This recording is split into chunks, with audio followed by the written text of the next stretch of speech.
네, 어서 오세요. 오늘은 좀 탈종교적인 입장을 강조하면서 역사를 보자고요. 탈종교적이라고 하는 것은 종교에 아무런 관심이 없이 종교가 해왔던 일들, 종교 기관이 해왔던 일들을 그냥 기술한다 그뿐입니다. 그레고리 7세 그 교황이 그 자기랑 맞지 않는 주교들을 파문을 했고요. 결국 가서는 1076년 신성 로마 제국 황제까지 파문하고 그레고리 7세 교황 자기 자신은 카노사 성으로 도망을 쳤죠. 그리고 이제 뒤에서는 또 미리 보낸 사절을 통해서 신성 로마 제국의 그 황제 밑에 있었던 각 영주들한테 자신을 지지해 달라고 그러고 황제를 끌어내려 달라고 했죠. 왜 이런 짓을 했냐면요. 같이 잘 살면 좋은데 왜 이 권력 싸움에 들어갔냐 하면은 황제가 이제 파문되기 22년 전 1054년에 비잔틴 교회로부터 로마 교회가 떨어져 나가버렸잖아요. 그래서 로마 교회 독자적으로 서유럽에서 자기의 공신력을 세울 수 있다고 믿었고 그래서 그렇게 행동을 했던 겁니다. 공신력 뭐 특별히 없이 공신력을 만들려니까 방법이 없잖아요. 목소리 크게 하고 각 영주들한테 이익을 남겨주고 아부도 하고 또 파문하겠다고 위협도 해야 했습니다. 그 서유럽 영주들한테는 그 집안의 아버지가 둘이 생긴 거예요. 응? 뭐 비잔틴 그까짓 거 버려버리면 되는데 그럴 수가 없다고요. 또 공신력이 너무 크기 때문에. 예. 그래서 로마 주교청 아버지는 좀 독선적이기는 한데 대신 말이에요. 귀족이란다. 저기 맞네. 예. 공작이라든가 백작 자기를 잘 남발을 한다고. 예. 근데 비잔틴은 그러지 않았죠. 왕의 대관식도 자주 만들어줬어. 그러니까 귀족들이 로마 주교청을 좋아할 수밖에 없죠. 비잔틴은 좀 딱딱하니까. 그러니까 비잔틴 교회는 명문대고 쉽게 얘기하면 하버드대고 저기 로마 교황청은 뭐 대충 주립대, 뭐 시립대 이런 거니까요. 응? 뉴욕 주립대, 뭐 뉴욕 주립대는 무슨 예를 잘못 들었네. 아무튼 저기 뭐 신학대학원처럼 그렇게 학위를 남발한단 말이야. 그러니까 얼마나 좋아해요. 얼마나 좋아요. 그래서 어, 로마 주교청이 그렇게 해서 인심을 얻어가게 된 거죠. 근데 이제 기본적으로 이제 11세기, 12세기, 13세기가요. 이 역사 심리학 쪽으로 봤을 때 그 교황청의 그 팔자가 아주 길이 트였어요. 사람도 그렇잖아요. 개인적으로 에너지가 넘치는 시절이 있고 운이 오는 시절이 있고 불운이 오는 시절이 있고 무력해지는 시절이 있잖아요. 예, 가톨릭 교황청은 11세기부터 팔자가 피기 시작합니다. 그래서 그냥 영주들이 오지 말라 그러는데 계속 와. 계속 붙어요. 앞에 막 붙습니다. 뭣도 없는 사람이 갑자기 출세하는 거 있잖아요. 그렇게 했다고. 그러니까 이제 뭐 지가 잘난 줄 알고 그냥 아나 무인으로 행동한 게 로마 가톨릭이었어요. 그 영국과 프랑스는요, 나라의 기틀이 이제 충분히 잡혔기 때문에 로마 가톨릭을 그대로 그냥 수용을 해버렸습니다. 그래야지 나라가 더 튼튼해지니까. 근데 신성 로마 제국 독일 쪽은 그러지 않았다고요. 북부 이탈리아, 남부 이탈리아. 오로지 갈등 속에서 지냈다고. 프랑스나 영국과 달리 그 신성 로마 제국의 각 영주들은 말이에요. 종교적으로 아버지가 로마, 비잔틴 둘이 있잖아요. 근데 세속적으로는요, 교황과 황제가 또 둘이 또 있어. 그러니까 누구한테 눈치를 봐야 돼? 교황도 눈치 봐야 되고 황제도 눈치 봐야 돼. 그러니까 거꾸로 생각하면 이 둘을 다 이용해 먹을 수가 있어요. 그러니까 다른 지역보다 독일 신성 로마 제국이 더 분열적이었기 때문에 그 각 공국의 영주들도 서로 분열적으로 행동할 수밖에 없고 이것이 바로 이 독일과 북부 이탈리아의 근대화를 상당히 늦춘 그 원인이 된다. 뭐 이렇게 얘기하는 사람들도 상당히 많죠. 이 상황을 진짜 잘 이용한 사람이 바이킹이에요. 그 로베르 기스카르라 그래갖고 이 쪽제비라고 별명이 쪽제비야. 워낙에 외교를 잘해가지고 기독교인이 아닌데도 말이에요. 그 1059년에 로마 교황과 동맹이 돼가지고 비잔틴 제국이 그 통치하고 있었던 남부 이탈리아를 공격해가지고 쉽게 뺏어옵니다. 전쟁도 물론 잘했지만은 그래서 비잔틴 쪽에서 로마 교황청한테 편지를 보내가지고 저쪽 바이킹 스타일 노르만 사람들이 자꾸 우리 땅을 뺏어가는데 좀 막아달라 그랬는데 뭐 쌩깠지. 뒤에서는 동맹을 맺고 있었거든요. 미쳤어? 남부 이탈리아 비잔틴한테 갖다 주게? 이 기스카르하고 로베르하고 로저로 이 두 형제가 남부 이탈리아 다 먹어버리면 그거 우리 영토, 우리 그 종교세 받을 수 있는 장소가 된다 그 말이에요. 그래서 동맹을 맺은 거예요. 기스카르하고 그의 형인 루제로 1세가요. 원래 도적 출신이거든요. 용병대장도 했다가요. 롬바르디아. 또 용병대장에서 백작으로 올라가고 그리고 백작에서 공작까지 올려준 게 로마 교황청이었다고요. 오로지 군사와 정치 외교 실력만으로 통치자가 됐어요. 물론 이제 자기는 로마 교황청한테 받았지만은 그렇습니다. 실력이 아주 탁월했어요. 전투를 참 잘했습니다. 이 지점에서 바이킹을 조금 봐야 되는데 바이킹은요 세상에 잔인하다고 기술되지 않은 그 야만족이 세상에 어디 있어? 서유럽의 라틴 게르만만 빼면 나머진 다 야만인이래. 잔인하대. 로마만 빼면 나머진 다 잔인하대. 그 텔레비에서 계속 그렇게 나와. 야만족, 켈트, 뭐 어쩌고 게르만, 고트, 죄다 야만족이야. 그 유럽 자체를 만든 구성인자들이 그들인데 왜 스스로 야만족이라고 난리야? 앵글로 섹슨을 끌어올리려고 그러는 거야 그게.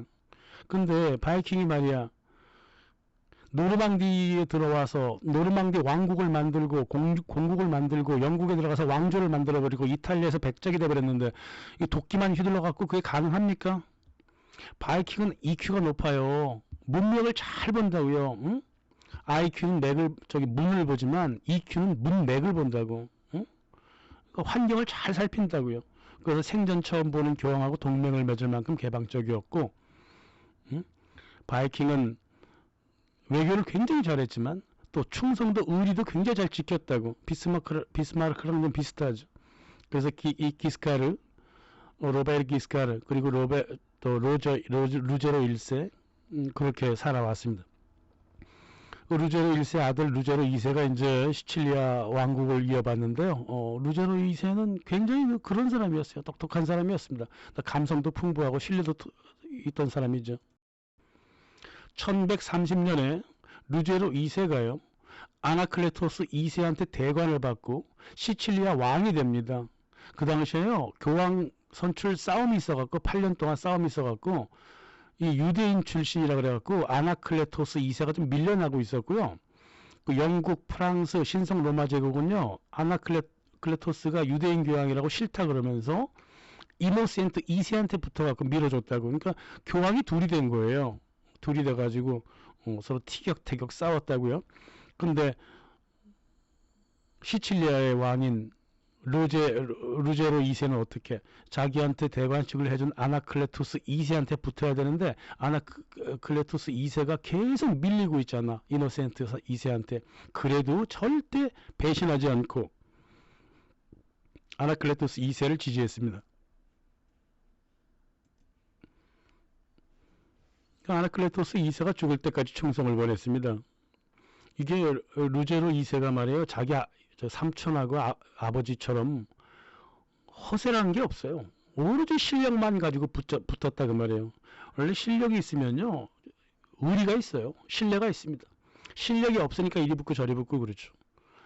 루제로 2세 시칠리아 왕은 그런 사람이 아니었습니다. 여기저기 붙는 사람이 아니에요. 그 11세기, 12세기는요, 이 교황청이 엔돌핀이 넘치던 팔자가 핀 아주 미쳐 날뛰던 시절이에요. 눈에 보이는 게 없었다. 영국, 프랑스, 독일, 신성 로마 제국 강대국까지 등에 업었으니까 오죽하겠어요? 이노센스 2세가 1135년 매우 온건했고 착했던 자기의 정적 교황 아나클레토스 교황을 파문해버립니다. 깜짝 놀랐죠. 루제로 2세가. 그래도 배신하지 않았습니다. 아나클레토스 교황한테 충성을 다했죠. 그러니까 어떻게 하겠습니까? 1139년 이노센트 2세가 직접 군대를 끌고 시칠리아 왕국을 쳐들어왔어요. 나가 싸웠죠. 외롭게 싸웠습니다. 예. 이노센스 2세 뒤에는 영국, 프랑스 신성 로마 제국이라고 하는 거대한 강대국이 병참과 물자와 인원을 다 대주고 있었고요. 시칠리아의 왕 루제로 2세는 홀로 나갔습니다. 하지만 이 루제로 2세가 누구야? 바이킹의 전사라 이 말이에요. 교황이 1,000명의 기사를 끌고 들어왔는데 처참하게 참패해버렸습니다. 그리고 7월 22일 왕세자 루제로 3세가 교황을 체포해버렸어요. 현장에서. 난리가 나버렸죠. 무슨 짓이냐고 이게 도무지가. 그래서 이 교황이 로마 교황청 뺏길까봐 벌벌벌 떨면서 나폴리 쪽하고 남부 이탈리아, 시칠리아 전체를 다 묶어갖고 시칠리아 왕으로 당신을 인정해 줄 테니까 로마 교황청까지 진군하지 말라고. 진군할 생각 없었어. 시칠리아 가만 안 냅두라고. 왜 자꾸 쳐들어오고 그러냐고. 1084년에도 그레고리 7세가 카노사에서 굴욕을 시킨 다음에 자기가 얻어 터졌잖아요. 똑같은 일이 다시 벌어진 거야. 총칼 밑에 무릎을 꿇었다고요.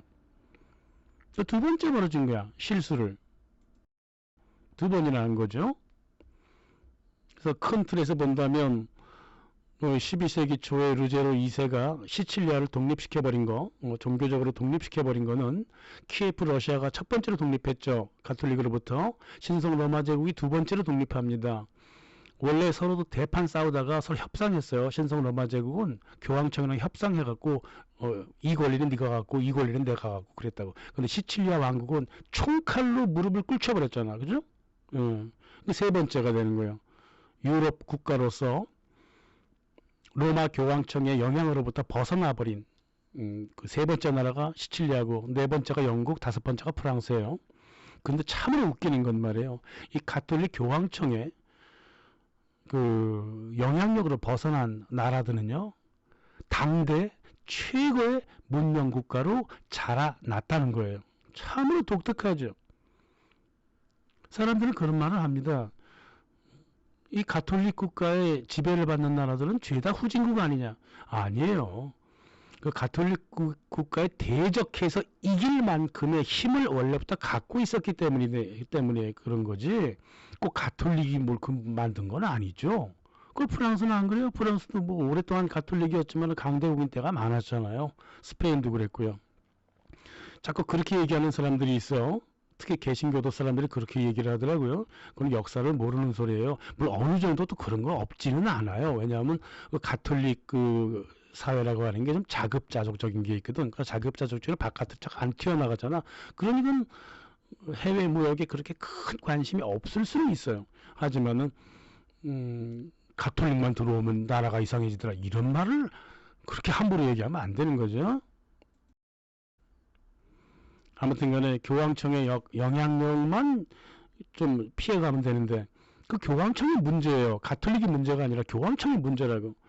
그래서 아무튼 간에 시칠리아는 1130년 교황의 그 종교적인 방해 그리고 어떤 제도적인 강요, 십자군 전쟁을 떠나고 끝없이 병참을 돈 쓰라고 재정을 다 탕진시키는 이런 행동들, 지금 미국이 하는 행동이랑 똑같단 말이야.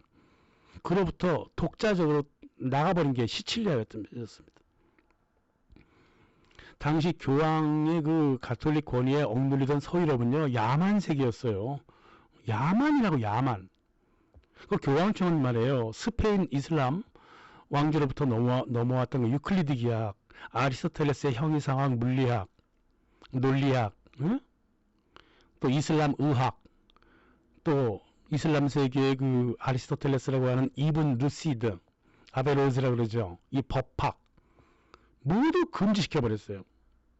그러니까 과학적 정신을 완전히 금지시켰다고 교황청이.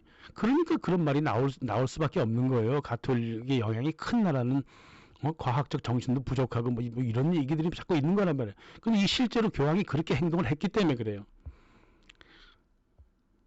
1215년에 아리스토텔레스, 유클리드 읽는 거 절대 금지해버렸죠. 성경도 읽지 말라 그랬어요. 신분의 말만 들으라 그랬다고. 하지만은 시칠리아 왕국에서는 이미 천년부터 그리스 로마 고전 철학하고 법학, 의학 이런 것들이 시칠리아 왕국에서는 유행을 불고 있었다. 아리스토텔레스의 책들도 라틴어까지는 아니라 하더라도 그리스어 같은 거로 번역이 또 되고 있었다. 근데 서유럽은 끝없이 목매의 시절로 들어가고 있었다. 누구 때문이냐? 교황 때문이다 그 말이에요. 이 교황청의 멍에를 벗어 던져버린 루제로 2세가 시칠리아를 통치하는데 당대 유럽 최고의 문명을 자랑했습니다. 지중해 무역의 중심지이기도 했기 때문에 어마어마한 문명의 그 산출물들이 이 시칠리아로 들어왔단 말이에요. 동서 문화가 융합된 것은 비잔틴이 아니라 바로 시칠리아였습니다. 루제로 2세 국민 스스로가 노르만 사람들로 수십 년간 이루어져 있었고요. 이 가톨릭 중심이었던 가톨릭이 들어와 있다고. 또 이탈리아의 무슬림들이 300년 전부터 들어와 있었고, 또 비잔틴 그리스인들도 수백 년 전부터 시칠리아 땅에 들어와 있었어요. 남이탈리아. 그리고 유대인들이 200년 이상 살고 있었습니다. 이 사람들이 각자 자기들의 창의성을 발휘해가지고 어마어마한 문명을 만들어낸 게 루제로 2세 하의 그 시칠리아 문명이었다고요. 이 루제로 2세는요 바이킹 출신이잖아요. 평등 사상으로 아주 똘똘 뭉쳐 있잖아요. 지금 스칸디나비아도 그래요. 너무 심하잖아 평등 사상이. 루제로 2세도 그랬어요. 모든 민족과 종교를 그대로 용인해 줬습니다. 이 몽골의 칸하고 똑같죠. 응? 그러니까 자연스럽게 문화가 융합해 가지고 어디서도 볼 수 없는 동서 문명의 어떤 그 뭐랄까 융합된 아주 아름다운 문화가 시칠리아에서 자라났다 이 말이에요. 로제 2세는요 로마 제국 이후로 최초로 유럽에서 성문법을 제정을 했습니다. 그리고 주화를 통일시켰습니다. 그래서 기축통화를 만들어서 듀카라고 하는 걸 만들었습니다. 1140년에 처음 만들어서 이 은화가 베니스로 넘어와서 베니스의 그 도지 대통령 엘리코 단돌로 있잖아요. 유명한 그 십자군 전쟁에서 아주 악명이 높잖아. 단돌로가 또 이 듀카를 받아들여 가지고 베니스 전체에서 사용하다가 금화로 사용하다가 네덜란드를 거쳐갖고 전 세계로 퍼져나가서 19세기까지 은금 기축통화로 쓰였단 말이에요. 응? 이걸 바로 시칠리아가 만들어낸 겁니다. 이 13세기부터 나타나는 북부 이탈리아의 이른바 사람들이 말하기를 르네상스 미술과 건축 양식이 말이야 이미 시칠리아에서 나타나고 있었다 이 말이야. 200년 전에 이미 나타나 있었어요. 그래서 아주 그냥 고전 이 클래식한 그 역사적으로 얘기한다면 클래식한 그 단어로 얘기한다면 르네상스는 북부 이탈리아 피렌체와 제노와 베니스 밀라노의 르네상스는 200년에 앞서서 시칠리아에서 이미 존재하고 있었다. 그게 중요한 겁니다. 그 루제로 2세가 심혈을 기울였던 그 팔레르모의 팔라티나 성당을 보면 참으로 재밌어요. 문은요 노르만 스타일이에요.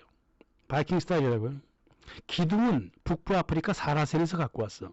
건축 전반적인 모습하고 도움은 제일 중요하잖아요. 비잔틴에서 갖고 왔습니다. 지붕 장식은 아랍 스타일이었습니다. 바깥의 모습도 아랍 스타일로 해놨어요. 유럽 어디서도 볼 수 없는 이 용광로 같은 문화였다고 말이에요. 세속과 종교가 스스로 자동적으로 융합하고 있는 미학을 보여주고 있다고 미술사학가들이 굉장히 많은 얘기를 하고 있죠. 이 융합 문화는 뭉치자 그래갖고 다문화로 만든 게 아니라 수백 년간 스스로 자연 발생적으로 융합했던 문화라고요. 이게 새로운 문화를 만들었다 그 말이죠.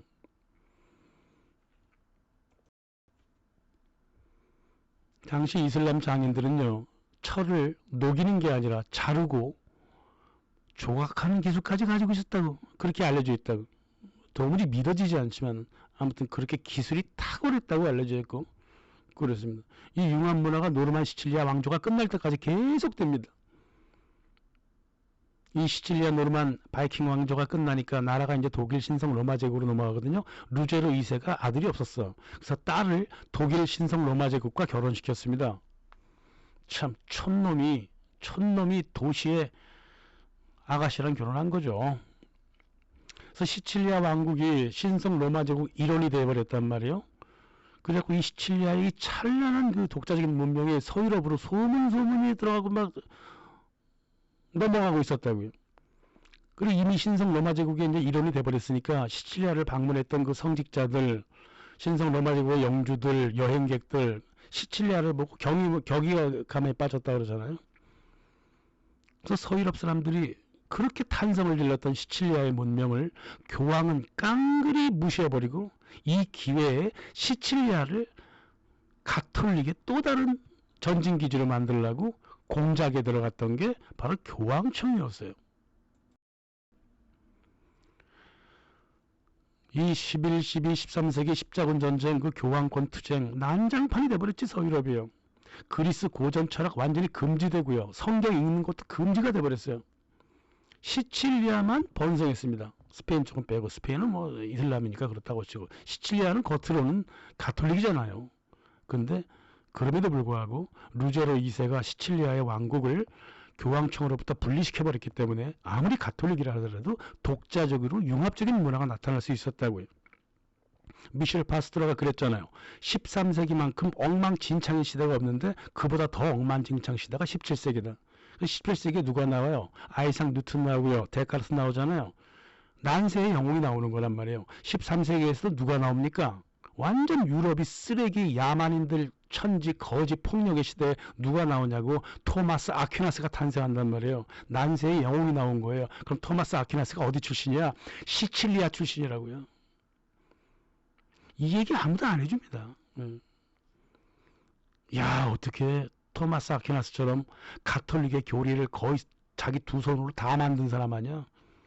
가톨릭 교리를 상 오기스틴하고 토마스 아퀴나스 두 사람이 다 만들었잖아요. 특히 근대의 가톨릭의 모든 교리는 토마스 아퀴나스한테 나왔다고. 근데 토마스 아퀴나스가 어린 시절에 공부했던 곳이 어디야? 시칠리아라고요. 그 시칠리아의 그 다양한 문화와 선진적인 문명을 체화시킨 상태로 가톨릭으로 들어가서 가톨릭 교리를 만져줬다고요. 누구도 이런 얘기 안 해줍니다. 쪽팔리다고. 우리 자주인 라디오는 해석을 달리하는 거 아무것도 없어요. 서양사가 말을 안 한 부분을 할 뿐이에요. 서양사가 한쪽으로만 너무 치우치게 해석한 거에서 반대편 해석도 갖다 주는 겁니다. 그러니까 왜곡을 수정하는 영상이다 그 말이에요. 이제 진짜 시칠리아 왕이자 신성 로마 제국 황제 프레데릭 2세가 등장합니다. 평생 교황청의 공격에 시달리죠. 하지만은 그만큼 또 탁월한 문명을 또 만들어낸 사람이 시칠리아의 왕이자 신성 로마 제국 황제 프레데릭 2세였습니다. 교황이 지배했던 서유럽은요 완전 야만으로 돌아다니고 있을 때 교황을 발로 차버린 시칠리아 왕국은 프레데릭 2세는 고도의 문명을 만들어냅니다. 이 야만인들이 어디 문명인한테 뭐 황제를 승인을 해주네 마네 말 이런 소리를 했단 말이에요. 시칠리아에서 프레데릭 2세가 이제 죽으니까요. 1250년 서서히 시칠리아의 문명이 서서히 낙후되기 시작한다고. 가톨릭이 들어와 버리잖아. 완전히 프랑스가 들어와요. 그래가지고 스페인으로 넘어가고 바르셀로나 쪽으로도 넘어간다고. 이 권력이 시칠리아가 계속 그 가톨릭화 돼가니까 유럽 변방으로 쳐져 버린다고요.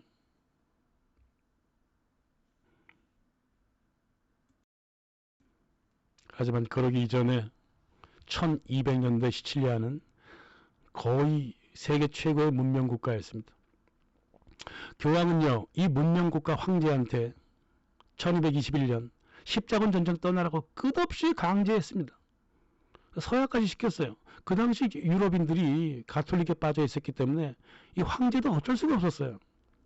시칠리아 왕국 정도는 자기가 어떻게 컨트롤이 가능한데 신성 로마 제국 이 독일 쪽은 컨트롤이 안 돼. 그 교황청 밑에 딱 붙어 있다고. 그러니 어떻게 해요? 십자군 원정 가라면 가야지. 그래도 1227년까지 8차례나 십자군 원정 안 간다 그랬다고. 왜 같은 종교인들을 죽여야 되느냐? 왜 전쟁을 해야 되느냐? 예루살렘에 가서 서로 협상하고 그러면 되지. 왜 꼭 총칼을 들이대느냐. 그걸 8차례나 거부를 했다고. 그 교황이 그랬습니다. 내 마지막 경고하는데 1227년까지 십자군 원정 떠나지 않으면 신성 로마 제국 당신 황제는 우리 교황청한테 금화 10만 파운드를 지불해야 되고 또 그때는 당신을 파문해버리겠다. 이렇게 협박을 했다고. 이 협박을 했던 교황이 죽으니까요. 아이고 다행이다. 이제 십자군 안 가도 되나 보다. 그랬더니 80살에 신임 교황으로 등장한 그레고리 9세가 십자군 전쟁 안 떠났다고 황제를 파문해버렸어요. 이거 어떻게 해요? 눈치껏 떠나야지. 떠나는 척을 했다고. 그래갖고 지중해 위에서 병에 걸렸다고 변명을 해가지고 3일 만에 돌아왔어. 그러니까 그레고리 9세가 저 옛날에 그 8차례나 그 저기 십자군 원정 핑계대고 안 가더니 이 자식이 또 병 걸렸다 그러네. 추방령을 내려버렸습니다. 절대 교황령 안으로 들어오지 못하게 만들어버렸다. 참 누가 야만인지 모르겠죠. 그죠? 이 프레데릭 2세 황제는요. 교황 때문에 정말 돌아가시는 줄 알았다고요. 또 1228년 1년 후에 결국 완전 공식 파문 돼버리니까 이러면 뭐 독일 쪽의 신성 로마 제국 백성들이 자기들한테 등 돌릴 것 같아. 하지만 안 그랬어요. 프레데릭 2세가 워낙 사람이 좋은 사람이기 때문에 교황은 파문을 했어도 신성 로마 제국 공국의 그 여러 그 주교들, 수십 명의 주교들 다 황제를 지지를 해줬습니다. 오로지 독일 스트라스부르크 주교 한 사람만이 파문에 찬성했다고. 주변에서 사람들이 그랬어요. 교황이 해도 너무한다 그랬다고. 그래갖고 황제파 사람들이 모여가지고 그때는 황제파, 교황파 이렇게 반분된 그 무리들이 있었어요. 로마에서 곡괭이 들고 드러났다. 일굴이 드러났어. 로마 교황청으로 쳐들어가서 당신이 뭔데 우리 황제를 파문하냐. 그러니까 교황이 깜짝 놀라고 페루자로도 도망을 쳐버렸다고. 이 교황이 툭 하면 도망치잖아요. 카누사로 도망친 거랑 똑같이. 이게 나중에 전통이 돼요. 도망치는 게. 이게 한국 보세요. 이 탄핵 앞두고 집으로 도망치잖아요. 똑같이 비열한 인간들이야. 비열한 인간들. 근데 또 웃기는 게 뭐냐면요. 이렇게 교황이 도망을 쳐도 한 몇 개월 후에 다시 나타나면 또 박수 쳐주고 우리 교황성아 이러는 게 또 유럽 사람들이었어. 냄비들이야. 냄비. 자기들 황제를 그렇게 괴롭히고 파문시키고 추방시키고 그렇게 고통을 줘놓고 몇 개월 후에 또 얼굴 드러내면 우리 교황 또 이런다. 이 교황청이 유럽 사람들은 무지하게 만들어서 그래요.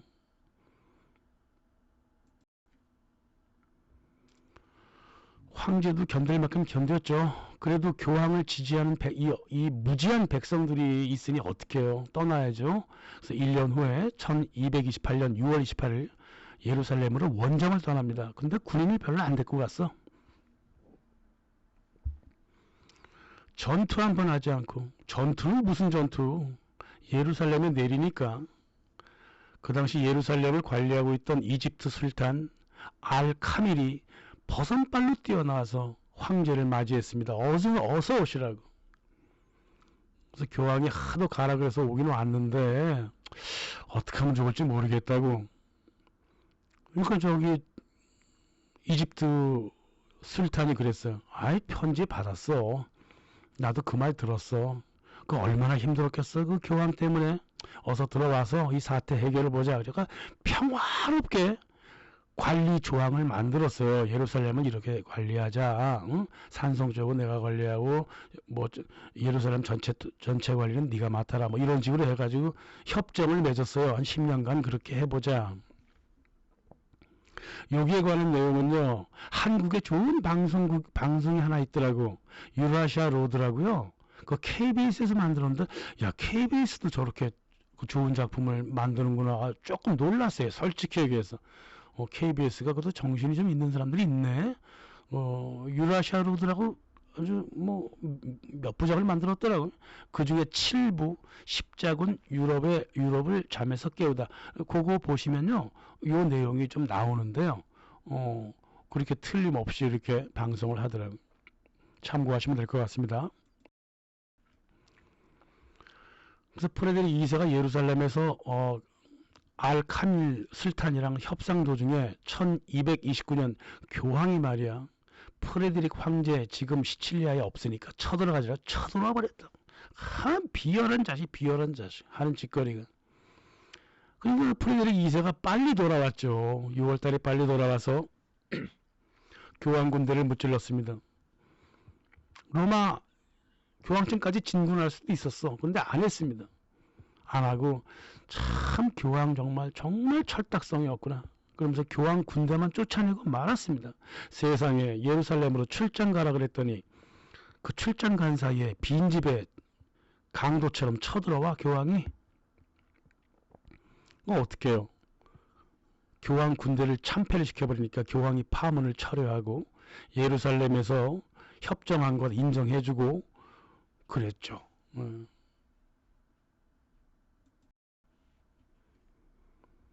13세기 교황들은요, 악마였어요.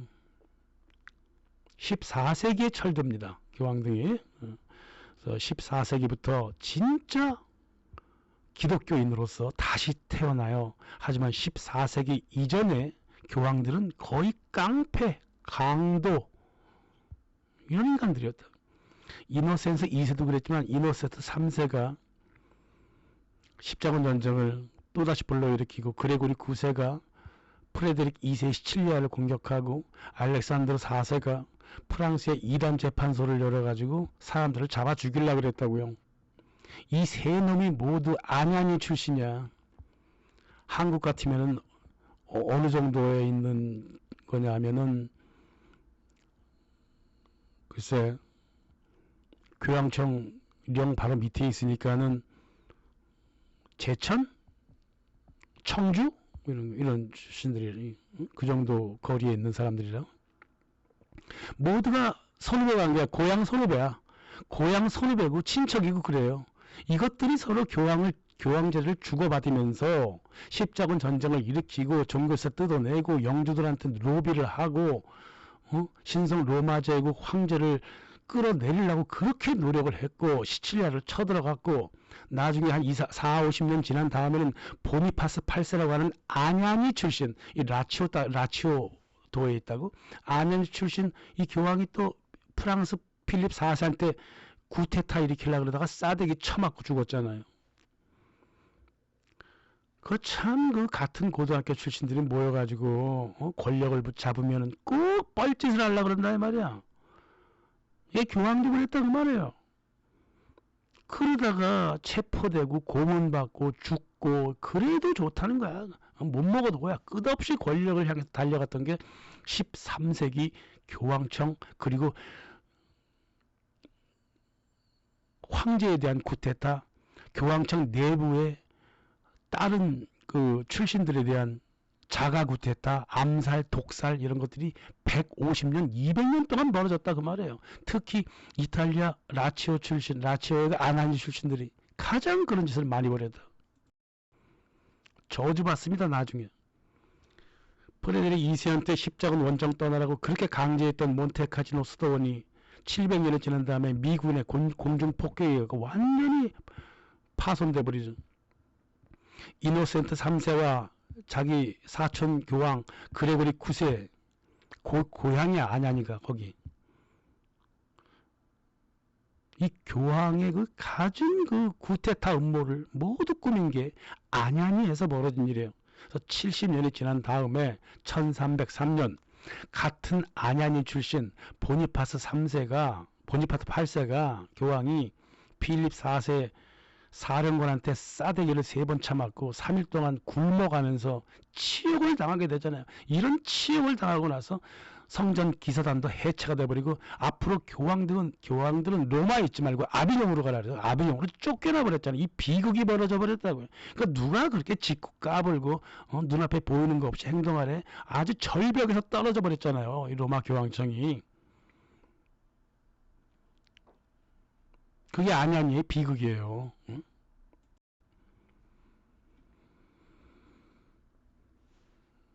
1539년 그래도 못 먹어도 그거야. 이 그레고리 9세가 또다시 시칠리아 신성 로마 제국 황제를 또 파문을 해버렸습니다. 하지만 안 먹혔어요. 전혀 먹히지 않았습니다.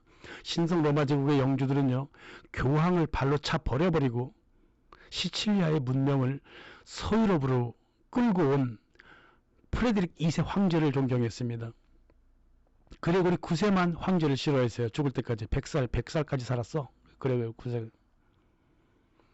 도대체 프레드릭 2세 그리고 루제로 2세의 시칠리아 왕국이 어떤 문명을 갖고 있었길래 그렇게 교황과 적대했고, 그리고 또 사람들이 흔히 말하는 르네상스라고 하는 것이 시칠리아 왕국에서 어떻게 북부 이탈리아로 넘어갔는지, 어떻게 남부 이탈리아와 시칠리아가 그렇게 문명 국가였는지 다음 영상에서 말씀드리겠습니다. 감사합니다.